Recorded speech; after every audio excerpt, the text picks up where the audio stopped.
ঠাস প্রচণ্ড জোরে এক থাপ্পড় বসিয়ে কাঁটা চামচের দ্বিতীয় আঘাত হানার মুহূর্তে তার চেহারা দেখে নিজেই হতবিহ্বল হয়ে গেল ফারিয়া।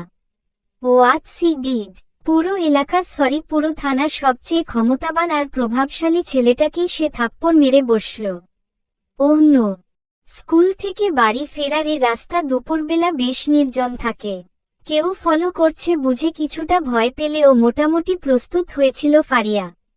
পেছনে থেকে হিজাবে একটু টান লাগতেই চোখমুখ খিচে জোরে এক থাপ্পড় লাগিয়েছে ও।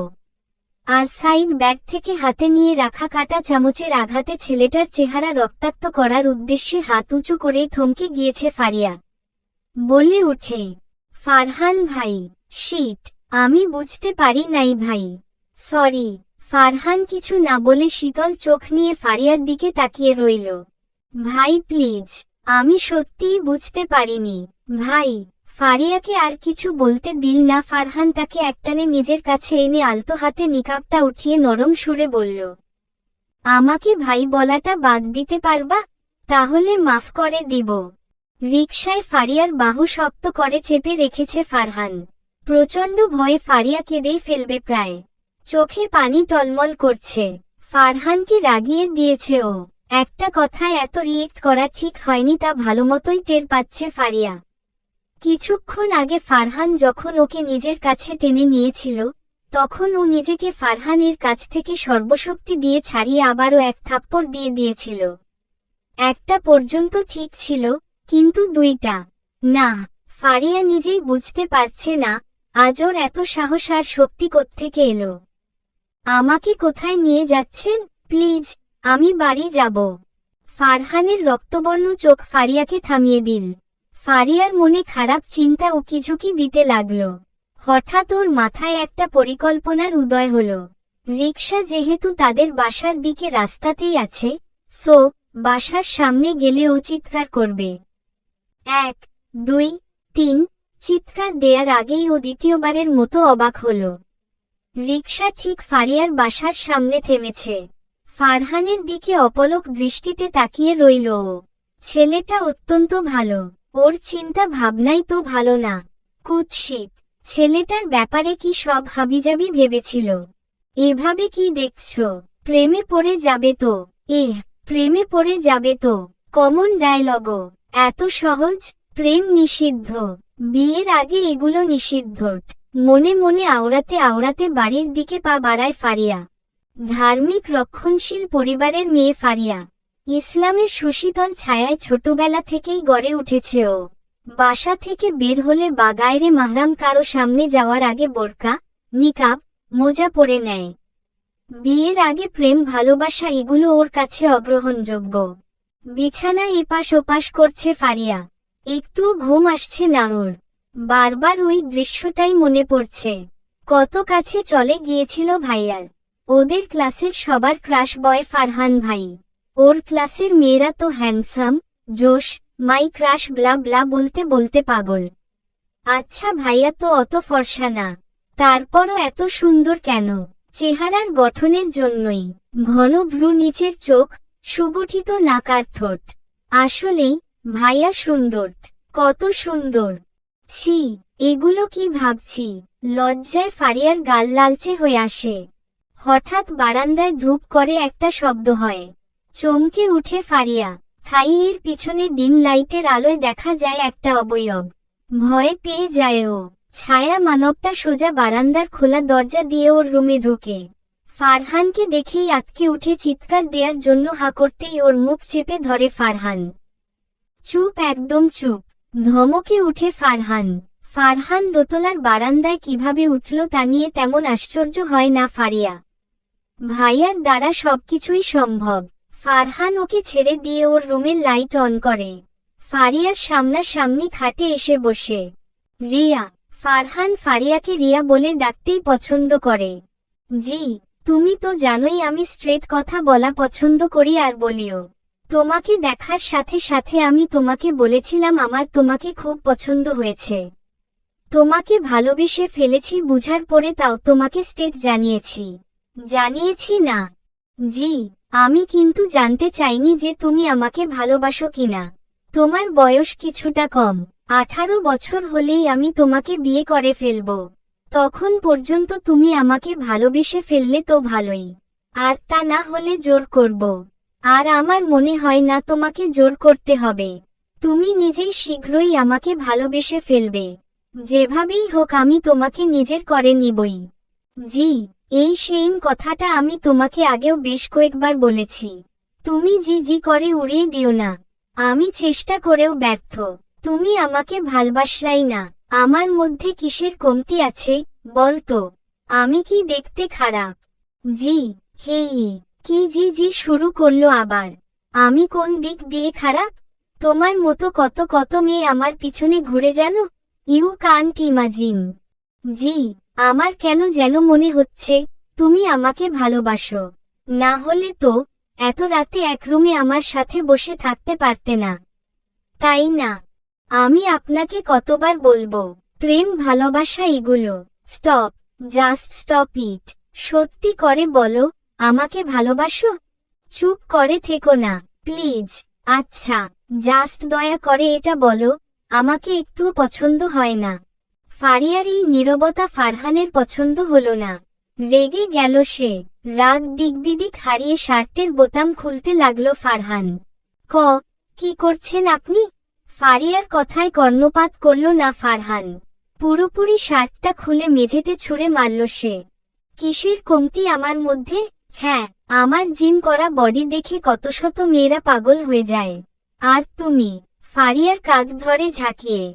ফারিয়া একদৃষ্টে তাকিয়ে আছে ফারহানের দিকে। ওর মাথা ভনভন করছে। ভাই শার্টটা পরে নিন। আমি পারছি না, আমি মারা যাচ্ছি, সত্যি মারা যাচ্ছি। আর কিছু বলতে পারে না ফারিয়া। ফারহানের গায়ে ঢলে পড়ে। এতক্ষণে ফারহানের হুঁশ হয়। ওকে কোলে তুলে নিয়ে খাটে শুইয়ে দেয়। ফারিয়া সেন্সলেস হয়ে গেছে। প্রচণ্ড হাসি পায় ফারহানের। মেয়েটার সত্যিই বাচ্চা। সামান্য শার্ট খোলা অবস্থায় তাকে দেখেই অবস্থা। বেনি করে রাখা সত্ত্বেও সামনের ছোট ছোট অবাধ্য চুলগুলোকে পিছনে সরিয়ে দেয় সে। ঝুঁকে আরো কাছে এসে কপালে চুমু খায়। তারপর তীক্ষ্ণ নজরে গভীরভাবে ওকে দেখতে লাগল। চিকন, ঘন আর প্রশস্ত এক জোড়া ভ্রু, নিচে বড় বড় পাপড়ি বেষ্টিত দুটি চোখ। সবাই বলে গোলাপি ঠোঁটি নাকি সুন্দর। না, ডার্ক রেড কালার ঠোঁট থেকে গোলাপি সুন্দর হতেই পারে না। ধবধবে সাদা চেহারা এই রক্তিম বর্ণ ঠোঁট তাকে আকর্ষণ করে। প্রচুর আকর্ষণ। সাধারণভাবে ও সুন্দরী, অসম্ভব রকমের সুন্দরী। কিন্তু যখন বড় বড় চোখগুলো আরো রসগোল্লা বানিয়ে ঠোঁট উল্টিয়ে তাকায়, তখন তো ইচ্ছে করে খেয়ে ফেলতে। প্রচণ্ড রকমের কিউট লাগে। আবার ওর চেহারায় অন্য রকম একটা মায়া খুঁজে পায় ফারহান। এই মায়াতেই তো সে আটকা পড়েছে। এর ঘোর কাটানো কঠিন, খুব কঠিন। আচ্ছা, ফারিয়াকে নির্দিষ্টভাবে কি বলা যায়? সুন্দরী, কিউট, না মায়াবতী? সব এবং সব। অ্যালার্মের আওয়াজে ঘুম ভাঙ্গে ফারিয়ার। পাশের ছোট টেবিল থেকে এলাম ঘড়িটা হাতে নেয় ওঠ। রাত 3:20 বাজে। তাহাজ্জুদের জন্য অ্যালার্ম দিয়েছিল। মাথাটা কেমন ঝিম ধরে আছে। ধীরে ধীরে ওর মনে পড়ে রাতের ঘটনাগুলো। ও ফারহান ভাই শার্টবিহীন আমার সামনে, আর আমি। আচ্ছা, ওইটা ঠিক কি রকমের ফিলিংস ছিল? ভয়? না। তাহলে বিরক্তি? তাও না। তাহলে কি? লজ্জা আর অস্বস্তির মিশ্রণে একটা ফিলিংস। 12 রাকাত সালাত আদায় করে নেয় ফারিয়া। বারান্দার দরজাটা চাপানো। ভাইয়া কখন চলে গিয়েছিল। ও ধীর পায়ে হেঁটে বারান্দায় আসে।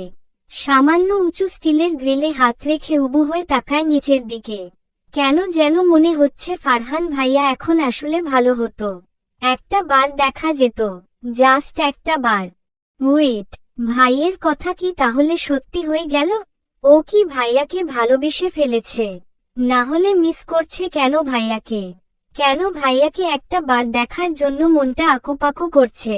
তাহলে কি আমি অন্য মেয়েদের মতো ভাইয়ার বডি দেখে তার জন্য পাগল হয়ে গেছি? মনটা বিষিয়ে যায় ফারিয়ার। ফারিয়া যখন ক্লাস 9-এ পড়ে তখন ওকে ফার্স্ট দেখেছিল ফারহান। প্রচুর বৃষ্টি ছিল সেদিন। ভিজে জবজবে হয়ে রাস্তার পাশে গাছের নিচে আশ্রয় পাবার চেষ্টা করছিল। কার ড্রাইভ করে খালামুনির বাড়িতে যাওয়ার পথে রাস্তায় বোরকা পরা অসহায় মেয়েটিকে দাঁড়িয়ে থাকতে দেখে করা ব্রেক কষেছিল ফারহান। গ্লাস নামিয়ে লিভ লাগবে কিনা জিজ্ঞাসা করেছিল। তখন ফারিয়া প্রচণ্ডভাবে মাথা নেড়ে নিষেধ করে, আর সাথে সাথেই নাটকীয়ভাবে প্রচণ্ডভাবে বিজলি চমকে ঠাডা পড়ে। ফারিয়া তখন তাড়াহুড়ো করে বলে ওঠে, আমার বাড়ির সামনে, একটু সাহায্য করবেন ভাই। অন্যরকম মিষ্টি একটা কণ্ঠ, তবুও ফারহান সশব্দে হেসে ওঠে, মুখে বলে, আসুন আসুন। ফারিয়া গাড়িতে উঠে বসার পরপরই গাড়ি স্টার্ট দেয় ফারহান। বাসার সামনে আসতেই পারে চেঁচিয়ে উঠে, এই যে ভাই, থামুন থামুন। গাড়ি থেকে নেমেই ফারিয়া ফারহানকে একটা থ্যাঙ্কস জানায়। বাড়ির দিকে হাঁটা ধরলেই ফারহান বলে ওঠে, আপনার কণ্ঠটা অত্যন্ত মিষ্টি। এই মিষ্টি কণ্ঠের অধিকারিণীর চেহারাটা কি একটু দেখতে পারি? ফারিয়া দৃঢ়ভাবে না বলে বাড়ির দিকে দ্রুত পা বাড়ায়। কিন্তু যাবে কোথায়, তার আগেই ফারহান থেকে ধরে একটানে নিকাব খুলে ফেলে। থমকে যায় ফারহান, তারপর বলে, তুমি সুন্দর, অসম্ভব সুন্দর। হাত একটু আলগা হতেই ফারিয়া দৌড় দেয়। ফারহান পেছনে থেকে চিৎকার করে বলে, তোমাকে আমার অত্যন্ত পছন্দ হয়েছে। আর হুট করে আপনি থেকে তুমিতে আসার জন্য সরি। আসসালামু আলাইকুম আব্বা। ভ্রু কুচকে তাকালেন আহমদ সাহেব, তারপর বললেন, ওয়ালাইকুমুস সালাম। কে? ফারহান না? জি আব্বা। কেমন আছেন আপনি? আহমদ সাহেবের ভ্রু আরো বেশি কুঞ্চিত হয়ে গেল। প্রশ্নবোধক দৃষ্টিতে তাকিয়ে রইলেন ফারহানের দিকে। অবাক হওয়ার কিছুই নেই, আমাদের বাসায় শ্বশুরকে আব্বাই ডাকা হয়। তবে আপনি বললে আমি বাবা, আব্বু, পিতাজি, বাপ যা বলবেন তাতেই রাজি। আহমদ সাহেব কিছুটা সময় নিলেন, তারপর কঠোর সুরে বললেন, কবে থেকে এসব? 1 বছর। ফারিয়াও কি তোমাকে পছন্দ করে? মনে হয়, আবার হয় না। তবে বেশিরভাগ সময় আমার মনে হয় যে ও আমাকে ভালোবাসে, কিন্তু বলতে পারে না। আপনার ভয়ে তুমি আমাকে হাসালে বাবা। ফারিয়া কোনোদিনই এরকমটা করতে পারে না, ওকে আমি এমন শিক্ষা দেইনি। বাদ দাও, রাশেদ ভাই জানে? বাবাকে রাজি করা কোন ব্যাপার নাকি? ফারহান, আমার মেয়ে এখনো ছোট, আর তুমি এই ব্যাপারে নিশ্চিত থাকো, ও তোমাকে ভালোবাসে না, আর ভালোবাসবেও না। আচ্ছা আচ্ছা, তাহলে আপনার দিক থেকে কি আমি ওকে? আহমদ সাহেব মুখ ঘুরিয়ে নিয়ে নিজ গন্তব্যে হাঁটা ধরলেন, পেছনে ফিরেও চাইলেন না। ফারহান ঘন ঘন নিঃশ্বাস ছাড়তে লাগল, তার মেজাজ খারাপ হয়ে আসছে। কুল কুল, তাকে শান্ত হতে হবে, ধীরে সুস্থে সব করতে হবে। বাবা আমি চাকরি করতে চাই। কি? আচ্ছা, আমি ব্যবস্থা করে দিচ্ছি। না, আমার চাকরি আমি নিজেই খুঁজে নিব। কি বলছিস এগুলো? Any problem? না, কিছু হয়নি। তাহলে তুমি পারমিশন দিচ্ছ? তোর ইচ্ছা। থ্যাংক ইউ বাবা, love you. Riya, Riya, open the door please. Faria ঘুমিয়েই পড়েছিল। ফারহানের ডাকে ঘুম ভেঙে গেল ওর, কিন্তু নড়াচড়া করল না। ইচ্ছে করছে এক দৌড়ে গিয়ে বারান্দার দরজাটা খুলে দিতে, কিন্তু তা তো ও করতে পারে না।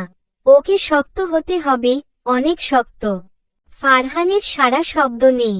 ও খাটে উঠে বসল, নিজেকে আর আটকে রাখতে পারল না। দুহাতে মুখ ঢেকে ঝরঝর করে কেঁদে ফেলল ফারিয়া। এ 6 দিনেও বুঝতে পেরেছে যে ও ফারহানকে কতটা ভালোবাসে। একটা বার দেখার জন্য অধীর হয়েছিল ও, আর আজ কাছে পেয়েও। হঠাৎ খুট করে একটা শব্দ হলো, হাঁ হয়ে খুলে গেল বারান্দার দরজাট। ফারহান দরজার লক খুলে ফেলেছে। তাড়াতাড়ি করে ও ওড়নায় চোখ মোছার চেষ্টা করতে লাগল।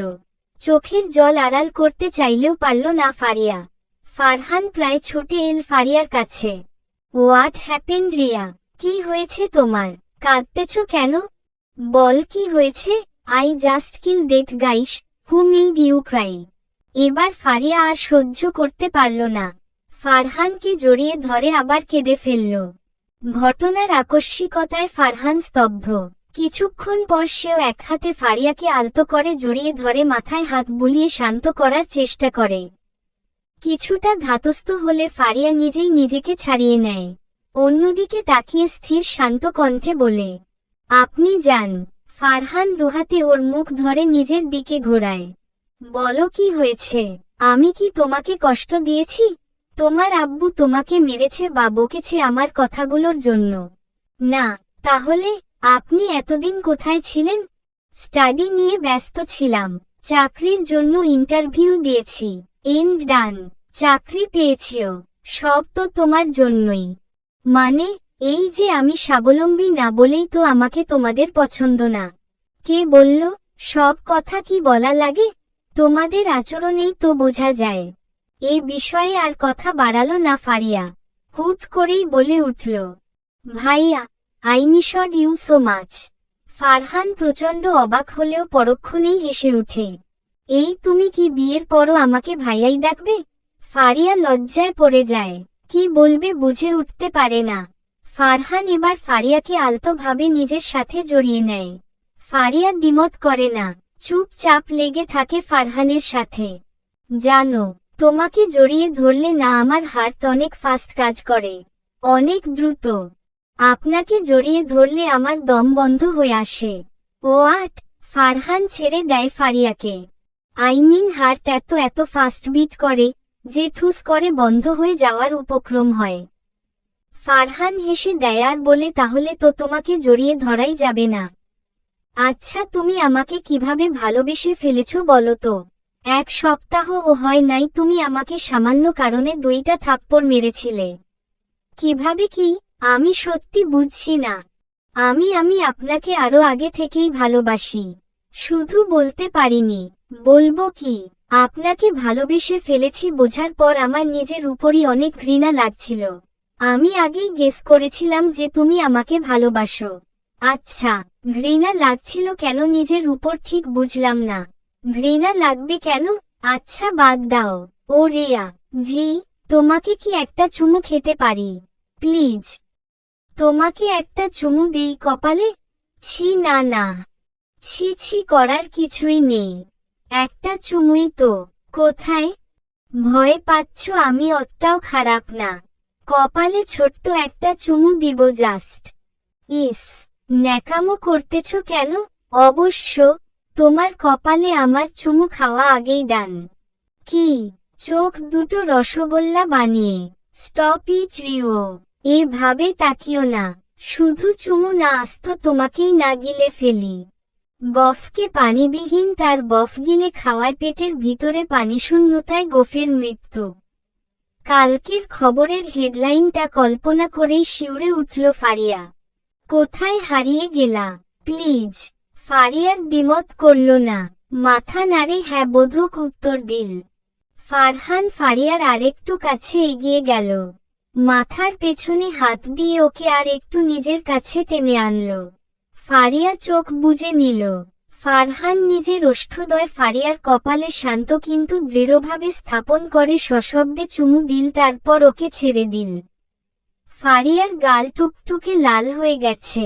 লজ্জায় ফারহানের দিকে তাকাতে পারছে না। ব্যাস ব্যাস, এইটুকুতে এত বেশি লজ্জা পেতে হবে না। আমি এখন যাই। কি বল? 1টা বেজে গেছে প্রায়।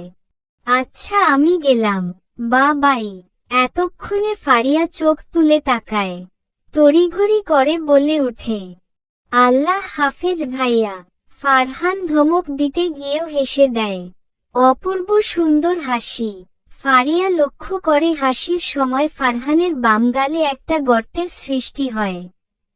ফারিয়া এক দৃষ্টিতে তাকিয়ে থাকে। ফারহান একটা ফ্লাইং কিস ছুড়ে দিয়ে গ্রিল বেয়ে নেমে যায়। ফারহানের সাথে ফারিয়ার প্রেম বেশ ভালোই জমে উঠেছে। প্রতি রাতে ফারিয়া ফারহানের অপেক্ষা করে। অনেক রাত পর্যন্ত কথা বলে, গল্প করে। একজন আরেকজনকে ছাড়া কিছুই বোঝে না। কাঠফাটা রোদে দাঁড়িয়ে আছে ফারিয়া। 30 মিনিট যাবৎ রাস্তার পাশে প্রচণ্ড গরমে দাঁড়িয়ে থাকতে কারি বা ভালো লাগে, তাও আবার বোরকা নেকাব পরা। তবে ফারিয়ার কিন্তু মোটেও কষ্ট হচ্ছে না। এভাবে সে আরো 1 যুগ দাঁড়িয়ে থাকতেও রাজি। ফারিয়া সামনে এসে বাইকে করা ব্রেক কষলে ফারহান নেভি ব্লু শার্ট আর ব্ল্যাক জিন্স অস্থির লাগছে ফারহানকে। শার্টের হাতা ফোল্ড করতে করতে বাইক থেকে নামল সে। মুখে চমৎকার একটা হাসি ঝুলিয়ে বলল, আমার কারটা এসিটা ডিস্টার্ব দিচ্ছে, গরমের প্রবলেম হতো তাই। তোমার বাইকে কোন সমস্যা হবে না তো? কেউ চিনে ফেললে খুব বড় ঝামেলা হয়ে যাবে। ধুর, চিনবে কি করে, আমিই তো চিনতে পারছি না। ফারিয়া চোখ সরু করে তাকাতেই ফারহান বলে উঠে, আরে কথার কথা বললাম আর কি। স্পিডে বাইক চালিয়ে নিলে কেউ আমাদের দেখতেই পাবে না। কোথায় যাচ্ছি আমরা? সিক্রেট, গেলেই দেখতে পাবা। নো টেনশন, তোমার ভালো লাগবে আমি জানি। ফারিয়ার কথা না বাড়িয়ে বাইকে উঠে বসে ফারহান থেকে কিছুটা ডিস্টেন্স রেখেই বাইক এসে থামল একটা ঘাট বাঁধানো পুকুরের সামনে। এই আপনার সিক্রেট প্লেস? কেন ভালো লাগেনি? ফারিয়া চুপচাপ, কিছু বলছে না। কি ব্যাপার আজ তুমি এত চুপচাপ কেন? Any problem Riya? আপনাকে একটা কথা বলার ছিল। কি? বল। আমি না কাণ্ডজ্ঞান হারিয়েছি। আপনাকে ভালোবেসে আমার বুদ্ধি লোপ পেয়েছে। আমি তো আগে এমন ছিলাম না। রাতে পর পুরুষের সাথে কথা বলি, লুকিয়ে আসি দেখা করতে। কতটা খারাপ, কত নিচে নেমেছি আমি। কি বলছো এগুলো? গুনাহ, অনেক গুনাহ হচ্ছে। গুনাহ? রিয়া, তুমি কি বলতে চাও যে আমি তোমাকে ছেড়ে দিই, তোমার কথা ভুলে যাই, গুনাহ হবে বলে? ফারিয়া কখনোই বাসার সামনে খোলামেলা স্থানে নেকাব খুলে না, কিন্তু ও হঠাৎ নেকাবটা খুলে ফেলল আর বলল, ছাড়তে বলবো?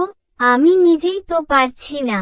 প্রচণ্ড ভালোবাসি আপনাকে, প্রচণ্ড। কিন্তু এরকম ভালোবাসা ঠিক নয়। বাবা কখনোই আমাকে আপনার সাথে বিয়ে দিবে না। কেন দেবে না? কেন? বিয়ে তো করবই। দরকার হলে।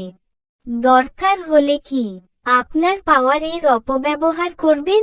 আমি এটা চাই না। আমি চাই আপনি জাস্ট একটু ভালো হয়ে দেখান। একটু ভালো, প্লিজ। ভালো মানে? আমি কি খারাপ? ভালো বুঝেন নাই? নিয়মিত নামাজ পড়বেন, রোজা রাখবেন, যাকাত দিবেন, ভালো মতো চলবেন, ভালো কাজ করবেন। বুঝলাম। ভালো। ভালো হলে তারপর? তারপর কি আমি এনিহাউ বাবাকে বুঝিয়ে বলবো। যাই হোক, আমি বাবাকে কষ্ট দিতে পারবো না। ছোটবেলায় মা মারা যাওয়ার পর তিনিই তো আমাকে। আচ্ছা, তোমার ইচ্ছা, তুমি যা বলবে তাই হবে। ফারহান ফারিয়াকে তাদের বাড়ির সামনে নামিয়ে দেয়। বাড়ির ভেতরে ঢোকার আগে ফারিয়া ফারহানকে জড়িয়ে ধরে ডুকরে কেঁদে ওঠে। তারপর শান্ত হয়ে বলে, জানি কষ্ট হবে, তারপরও সব ঠিক হওয়ার আগে আমরা আর দেখা করছি না। ও আট, রিয়া, আই কান্ট, প্লিজ, আপনি যান, ভালো থাকবেন। রিয়া, শুনো তো। ফারিয়া দৌড়ে ঘরের ভেতর চলে গেল। ফারহানের চোখ দিয়ে পানি আসতে চাইল। চিৎকার করে বলতে ইচ্ছে করলে, আমি পারবো না, পারবো না তোমাকে ছাড়া থাকতে। তারপরও সে নিজেকে সামলে নিয়ে বাইক ঘুরিয়ে নিল নিজের গন্তব্যের দিকে। এদিকে ফারিয়া নিজের রুমের দরজা আটকে দিয়ে অঝরে কাঁদতে লাগল। দিনগুলো পেরোতে লাগল। ফারিয়া স্কুলে যায় না, 17 দিন হয়ে গেছে। ওই দিন ফারহানকে না করার পর থেকেই আজ স্কুলে যাওয়া হয়নি। শুধুমাত্র বাবার কথায় ও ওই কাজটি করেছিল। ফারিয়ার বাবা ফারহানকে তাদের বাসার সামনে থেকে রাত্রেবেলা বাইক নিয়ে যেতে দেখে ফেলেছিল। তখন সাথে সাথে কিছু না বললেও পরে ফারিয়াকে বুঝিয়ে বলেছে। বাবার কথাতেই ফারিয়ার বোধোদয় হয়েছে, আর বাবার কথাতেই সে ফারহানকে ভালো হওয়ার জন্য বলেছে। ফারিয়া জানে এটা তার বাবার কোনো চাল না ফারহানকে তার কাছ থেকে সরানোর জন্য, বরং এটা ফারহানকে তার কাছে ফিরিয়ে দেওয়ারই একটা পরিকল্পনা। ফারিয়াকে কখনোই তার বাবা অখুশি রাখতে পারে না। তবে দিন দিন ফারিয়া কেমন যেন মন মরা হয়ে যাচ্ছে। ঠিকমতো খাওয়া দাওয়া করতে পারে না। রাতে ঘুম আসে না, বেশিরভাগ সময় ব্যালকনিতে দাঁড়িয়ে থাকে। ফারহান আসবে না জেনেও চোখ দুটো যেন তাকেই খুঁজে। সেদিন দুপুরবেলাতেই আহমদ সাহেব অর্থাৎ ফারিয়ার আব্বু দুপুরে খাওয়ার সময় বলে উঠলেন, কিরে তোর এই অবস্থা কেন? কয়েকটা দিনই অপেক্ষা করতে পারলি না? এই তোর ভালোবাসা? ফারিয়া নিঃস্বভাবে বলে উঠল, জি। ফারিয়ার আব্বু হেসে উঠে আবার বললেন, দেখিস না কত মানুষ ভালোবাসা পাওয়ার জন্য মাস বছর যুগ অপেক্ষা করে কাটিয়ে দেয়, আর তুই? ফারিয়া চুপ থাকে। কিরে কথা বলিস না কেন? আব্বু প্লিজ। ফারিয়ার কথা তুচ্ছ করে আবারও বলতে লাগলেন, রাশেদ ভাই বলল তোর সাথে তার ছেলের বিয়ে নিয়ে নাকি কথা বলবে। তুই বললে তাকে বাসায় আসতে বলি। বিয়ে? কিসের দিয়ে আব্বু? তুমি না কথা দিয়েছিলে? তাই নাকি? ভালো তো, তুই নিজের শ্বশুরের নামও জানিস না। কি? ফারহান ভাইয়ের বাবা তোমার রাশেদ ভাই? আনমনে বলে উঠে ফারিয়া। তাদেরকে কি আসতে বলবো, নাকি না করে দিব? মুচকি হেসে বলে আহমদ সাহেব। ফারিয়া কিছুক্ষণ স্তব্ধ হয়ে রইল, তারপর ব্যস্ত হয়ে বলে উঠল, বল বল আব্বু, তাদেরকে কালই আসতে বল। আহমদ সাহেব এবার জোরে হেসে দিলেন। ফারিয়া প্রচুর লজ্জা পেল। সে দৌড়ে নিজের রুমে চলে গেল। চেহারায় কারো গরম নিঃশ্বাসে ফারিয়ার ঘুম ভেঙে গেল। চোখ খুলে চিৎকার করতে নিলেই ফারহান ওর মুখ চেপে ধরল। তারপর, আমি ডাকাত নই, বলে ছেড়ে দিল। ফারিয়া ধূপ করে উঠে বসল। তারপর ভালো করে তাকালো ফারহানের দিকে। সাদা একটা টি শার্ট আর একটা জিন্স পরা। টি শার্টের উপরের দুটো বোতাম খোলা, 3 নাম্বার বোতামটাও কোনোরকম আটকে রয়েছে। চোখের নিচে কালি পড়ে গর্ত হয়ে গেছে আর চোখ দুটোও লাল হয়ে আছে। গাল ভর্তি খোঁচা খোঁচা দাড়ি, উস্কো খুস্কো চুল। তবে এমন এলোমেলো চুল আর লাল চোখেও কাউকে এতটা সুন্দর লাগতে পারে, তা ফারিয়া কল্পনাই করতে পারেনি। ফারিয়া আস্তে করে হাত রাখে ফারহানের গালে, অধীর কণ্ঠে বলে, আপনার এই অবস্থা কেন? ভালো হওয়ার চেষ্টা করছি তাই বলে আপনি ঘুম খাওয়া দাওয়া কিছুই ঠিকমতো করেননি দেখা যায়। ফারহান চোখ বন্ধ করে শান্তভাবে বলে, ভালো হতে বলে তুমি আমায় মারার প্ল্যান করলে রিয়া। ফারিয়া কেঁপে উঠে, এগুলো কি বলছে সে? আপনার কি খারাপ লাগছে? না, অত্যন্ত ভালো লাগছে। আচ্ছা, তুমি কি বুঝনা? তোমার সাথে কথা না বললে যে আমার ঘুম হয় না। তোমার সাথে একটা বার দেখা না হলে আমার দিন কাটে না। তোমার সাথে ফারহানের কণ্ঠ জড়িয়ে আসে। ফারিয়া চুপ করে থাকে। ওরও তো একই অবস্থা। নিজের সময়গুলো কি খুব ভালো কেটেছে নাকি? রিও, জি। আমি কি এখানে একটু শুতে পারি? তুমি আমার মাথায় হাত বুলিয়ে দিবে।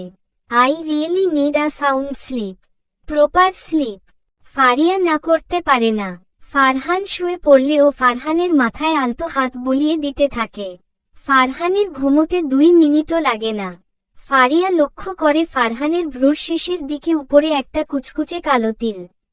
নিজের অজান্তেই ও সেখানে একটা চুমু খেয়ে ফেলে। নিজের কাছে নিজেই লজ্জা পেয়ে যায় ও। ফারহানের খাড়া নাক আর মোটামুটি চিকন সুগঠিত ঠোঁটও খুঁটিয়ে খুঁটিয়ে দেখতে থাকে। তাকে অন্যরকম নিষ্পাপ ধরনের সুন্দর লাগছে। আচ্ছা, ঘুমন্ত অবস্থায় সব ছেলেদেরকেই কি এমন ইনোসেন্ট টাইপ লাগে? সকালে ঘুম ভেঙে ফারিয়া আর ফারহানকে দেখতে পায় না। খাট থেকে নামার সময় পাশের টেবিলে চোখ যায় ওর। অ্যালার্ম ক্লকটি একটা কাগজ চাপা দেয়া। কাগজটা হাতে নেয় ও। তোমাকে জাগিয়ে বিরক্ত করতে চাইনি। আর শোনো, আমি কিন্তু আমার কথা রেখেছি। আমাদের কিন্তু মোটামুটি সবই ঠিক। তোমার আব্বু ফোন দিয়েছিল, আমরা আজকে দেখতে আসবো তোমাকে। তুমি খুশি তো? এন্ড লিসেন, তোমার সিম আর আইডিটা অ্যাক্টিভ করিও। এতগুলা ভালোবাসা টু মাই পুসুমা। এতক্ষণ সব ঠিকঠাক থাকলেও লাস্ট লাইনের লাস্ট ওয়ার্ডটা পড়ে ওর ভ্রু আপনা আপনি কুঁচকে আসে। পুসুমা, এটা আবার কেমন নাম? কাইন্ড অফ গুজামিল এন্ড বিচ্ছিরি। অনেক চিন্তা ভাবনা করে ও এর কোন অর্থ বের করতে পারল না। আসরের নামাজ পড়ে গোল জামা ছেড়ে একটা সাদা আর আকাশী সংমিশ্রণের কামিজ পরে নিল ফারিয়া। ফিটফাট হয়ে বসে রইল ও। মনের মধ্যে খুশি আর টেনশন একসাথে কাজ করছে। তখন আহমদ সাহেব রুমে প্রবেশ করলেন। বাহ, কত সুন্দর লাগছে আমার আম্মুটাকে, ফারিয়া তার আব্বুকে বলে। আব্বু, তারা কখন আসবে? এখনো আসছে না কেন, এত তাড়াহুড়ো? ফারিয়া লজ্জা পায়। আহমেদ সাহেব মুচকি হেসে পা বাড়ান নিজের রুমের দিকে। কিছুক্ষণ পর ফারহানরা এলো। ফারিয়ার বাবার সাথে কথা বলল। কথায় কথায় ফারিয়া জানতে পারল ফারহান এখন অনেক পরিবর্তন হয়েছে। নিয়মিত জামাতে নামাজ পড়ে আচার আচরণেও নম্রতা এসেছে। বাজে ছেলেপেলেদের সাথে ঘোরাঘুরি করে না, ইত্যাদি ইত্যাদি আরও অনেক ভালো দিকের উদয় হয়েছে। আর ফারহানের আব্বু আম্মুরও ফারিয়াকে অত্যন্ত পছন্দ। ফারহানের আম্মু তো ফারিয়াকে আজই আংটি পরিয়ে দিয়েছে। এমন মেয়েকে তারা কোনভাবে হাতছাড়া করতে চান না। ফারিয়ার তো এখন তার বাবাকে জড়িয়ে ধরে অনেকগুলো থ্যাঙ্কস জানাতে ইচ্ছে করছে। কয়জনের থাকে এরকম বাবা যে কিনা মেয়ের ভালো বুঝে মেয়ের খুশির জন্য কাজ করেন। রিয়েলি মাই আব্বু ইজ গ্রেট। ফারহানের গাড়ি স্টার্ট দিয়ে দেয়। ফারিয়ার মোবাইলের টুং করে মেসেজ আসে, সব ঠিক হয়েছে তো? রাতে দেখা হচ্ছে নাকি? তুমি না বললেও হবে। লাভ ইউ, পুসুমা। সময় আপেক্ষিক। কোন বিষয়ে এটা দীর্ঘস্থায়ী আবার কোন কোন বিষয়ে ক্ষণস্থায়ী। সুখের মুহূর্তগুলো খুব দ্রুত কেটে যায়। মনে হয়, ইস, সময়টা যদি আরো দীর্ঘ হতো। আর বিষাদের মুহূর্তগুলো, তখন তো সময় কাটতেই চায় না। এক একটা সেকেন্ড হয়ে যায় মিনিট, আর মিনিটগুলো ঘন্টার মতো তিক্ত। ফারিয়ার বাবা তার মেয়েকে বেআইনিভাবে বিয়ে দিতে চাননি। ফারিয়ার 18 বছর না হওয়ায় তাদেরকে আরও 1 বছর অপেক্ষা করতে হয়। এই 1 বছর খুব দ্রুত কেটে গেছে, কারণ তাদের সঙ্গে ছিল একরাশ ভালোবাসা। 1 বছর অপেক্ষার পর এলো সেই বহুল প্রতীক্ষিত দিন, সেই মাহেন্দ্রক্ষণ। পার্লার থেকে একজন মহিলা এসে একটু আগেই সাজিয়ে দিয়ে গেছে ফারিয়াকে। ফারিয়া সাজার অনেক শখ। সে কল্পনাও করতে পারেনি তার এই শখটা পূর্ণ হবে। ওকে ঘিরে রেখেছে ওর সব কাজিনরা। ওর সাথে ছবি তোলায় ব্যস্ত সবাই। ফারিয়ার আব্বু এরকম সাজানো টাজানোর পক্ষে ছিলেন না, কিন্তু বাদ সেধেছে ফারহান। সে বলেছে তার বউ পুরোপুরি সাজবে, শাড়ি পরবে। সে দেখতে পারলেই হয়, আর কেউ দেখবে নাট। আর ওর পর্দা রক্ষার পুরো দায়িত্বটাই ফারহান নিয়েছে। লাইফে প্রথম সাজার এক্সপিরিয়েন্স। ফারিয়া অত্যন্ত খুশি। গায়ে হলুদ উদযাপন হয়নি, আর স্টেজ, গান বাজনা তো দূরের কথা। বিয়ের অনুষ্ঠানে মহিলা আর পুরুষদের আলাদা খাওয়ার ব্যবস্থাও করা হয়েছে। ফারহান এসব হাসি মুখে মেনে নিয়েছে। এত তাড়াতাড়ি, এত পরিবর্তন, তাও শুধুমাত্র ফারিয়ার জন্য। ওকে কেউ এতটা ভালোবাসে, এতটা। ফারিয়ার সব স্বপ্নের মতো লাগে।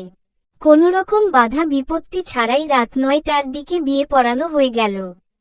বাসা থেকে বের হওয়ার সময় ফারিয়া তার বাবাকে জড়িয়ে ধরে অনেক কান্নাকাটি করল।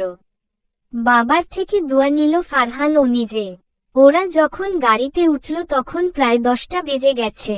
শাড়ি, গহনার ওপর একটা ঢোলা বোরকা আর দোপাট্টা নিকাব পরে নিয়ে ফারহানের সুদৃশ্য সাজানো গাড়ি উঠে বসল।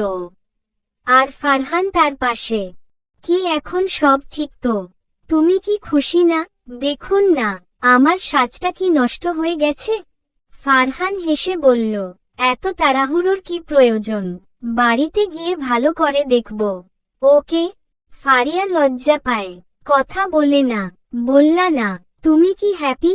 অবশ্যই, না হওয়ার কি আছে। ফারহানের বাড়ি ওরা পৌঁছে গেল 20 মিনিটের মধ্যেই। বিশাল বড় বাড়ি, পুরোটা সাজানো। ফারিয়া কিছুটা অবাক হলো। ফারহানের কাজিনরা ফারিয়াকে অপূর্ব সুন্দর করে সাজানো একটা রুমে বসিয়ে দিয়ে গেল। ফারিয়া আবার অবাক হলো। অবাক দৃষ্টিতে চারদিকে দেখতে লাগল। সব বাসর ঘর সাজানো হয় রজনীগন্ধা আর লাল গোলাপ দিয়ে, কিন্তু এটা সাজানো লাল গোলাপ আর সাদা গোলাপের সংমিশ্রণে। ধবধবে সাদা বিছানায় লাল গোলাপের পাপড়ি দিয়ে লাভ শেপ করা। যেদিকেই চোখ যায় লাল আর সাদা। উফফো, জাস্ট অসাধারণ। এটা কি ওনার চয়েজ? তাহলে তো ওনার চয়েজের প্রশংসা করতেই হয়। ফারিয়া মুখ ধুয়ে ফ্রেশ হয়ে আসে। তখনই ওর খেয়াল হয় হায়, এটা কি করলো ও? ফারহান ওকে সাজতেন বলল, আর ও ফারহানকেই সাজনা দেখিয়ে ধুয়ে ফেলল। ফারিয়ার ভাবনায় ছেদ ঘটিয়ে দরজায় কড়া নাড়ল ফারহান। ফারিয়া চমকে উঠে ঠিক হয়ে বসে। ফারহান ধীর পায়ে হেঁটে ভিতরে প্রবেশ করে। ফারিয়া স্নিগ্ধ শান্ত কণ্ঠে ফারহানকে সালাম দেয়। ফারহান জবাব দিয়ে ফারিয়ার কাছে বসে। তারপর ওকে ভালোভাবে দেখতে থাকে। রক্তলাল বেনারসিতে ফারিয়াকে অসম্ভব সুন্দর লাগছে। লাল শাড়িতে কাউকে এতটা সুন্দর লাগতে পারে? ফারিয়ার দেহের ধবধবে সাদা রঙে লালটা যেন আরো বেশি উজ্জ্বলতা পেয়েছে। ফারিয়া মাথা নিচু করে রেখেছে। ফারহান ওর থুতনি ধরে মুখটা উঁচু করতেই ফারিয়া কাঁদো কাঁদো হয়ে বলে, মেকআপটা নষ্ট হয়ে গিয়েছিল তাই। ফারহান হেসে বলে, তুমি আমাকে ভয় পাও দেখা যায়। মেকআপ দিয়ে কি হবে? তোমাকে মেকআপ ছাড়াই অত্যন্ত সুন্দর লাগছে। আর আমার মেকআপ সুন্দরীদের এমনিতেও পছন্দ না। তাহলে আপনি আমায় সাজতেন বললেন কেন? কজ আমি জানতাম তোমার সাজার অনেক শখ। সত্যি ভাইয়া, আমি তো ভয় পেয়ে গিয়েছিলাম। ফারিয়া থেমে যায়। ভয়ার্ত দৃষ্টিতে ফারহানের দিকে তাকায়। ছি, নিজের বরকে ভাইয়া ভাইয়া করছে। ফারহান কপট রাগ দেখাতে গিয়েও হেসে দেয়। এবারও জন্য মাফ, পরের বার কিন্তু আর হবে না। কিছুক্ষণ নিস্তব্ধতা। ফারিয়া অস্বস্তি বোধ করছে। তখন ফারহান বলে উঠে, এখনই ঘুমিয়ে পড়বা? চলো না, আমরা একটু ছাদে গিয়ে গল্প করে আসি। ফারিয়া অবাক দৃষ্টিতে তাকায়। লোকটা তাকে অনেক বুঝে। ফারিয়া মাথা নাড়ে। ফারহান ওকে নিয়ে ছাদে আসে। ফারিয়া তৃতীয়বারের মতো অবাক হয়। পুরো ছাদ সুন্দর করে সাজানো। আর দোলনাটা অপূর্ব, অপূর্ব। লাল সাদা গোলাপ দিয়ে দোলনাটা এমনভাবে আচ্ছাদিত যে মনে হচ্ছে এটা গোলাপেরই তৈরি কোন দোলনা। সবকিছু প্রি প্ল্যান্ড। কেমন লেগেছে তোমার? ভালো, অনেক ভালো। ফারহান ওকে নিয়ে দোলনায় গিয়ে বসে ওর হাতটা নিজের মুঠোয় নিয়ে বলে, আল্লাহর সৃষ্টি সবই সুন্দর, সবারই একটা নিজস্বতা আছে, কিন্তু আমার চোখে তুমি সবচেয়ে সুন্দর, সবথেকে বেশি। ফারিয়ার চুপ করে থাকে। আমাকে কখনো কষ্ট দিবে না তো মায়াবতী? দিবে? উহু, চুপ করে আছো যে? আমরা কিন্তু গল্প করতে এসেছি। আমি ভাবছি সবকিছু কেমন নাটকীয়ভাবে হয়ে গেল তাই না? হ্যাঁ, আমার অত ভাবাভাবি নেই। তোমাকে পেয়েছি যথেষ্ট। আচ্ছা বলুন না, সব সময় কি এমনই হয়? এমনই বলতে? এই যে কি থেকে কি হয়ে গেল। আমি কি ভাবতেও পেরেছি আপনার সাথে আমার বিয়েটা হবে? ফারহান মুচকি হেসে বলে, না, সব সময় এমন হয় না। এর জন্য অনেক কিছুর দরকার হয়। প্রবল ভালোবাসা, ইচ্ছাশক্তি, আর দরকার হয় বিচক্ষণ সুন্দর মনের অভিভাবক। লাইক তোমার আব্বু, যিনি শুধু সন্তানের ভালোই না খুশির দিকটাও খেয়াল রাখেন। ফারিয়া মুগ্ধ দৃষ্টিতে তাকিয়ে ফারহানের কথাগুলো শুনতে থাকে। ফারহান আবারও বলে ওঠে, আচ্ছা রিয়া, বলতে পারো সবকিছুর মূলে কি রয়েছে? কি? আল্লাহর হুকুম, এছাড়া কোন কিছুই সম্ভব না। আসো আসো, আমরা শুকরিয়া স্বরূপ কিছু নফল নামাজ পড়ে নিই। সমাপ্ত।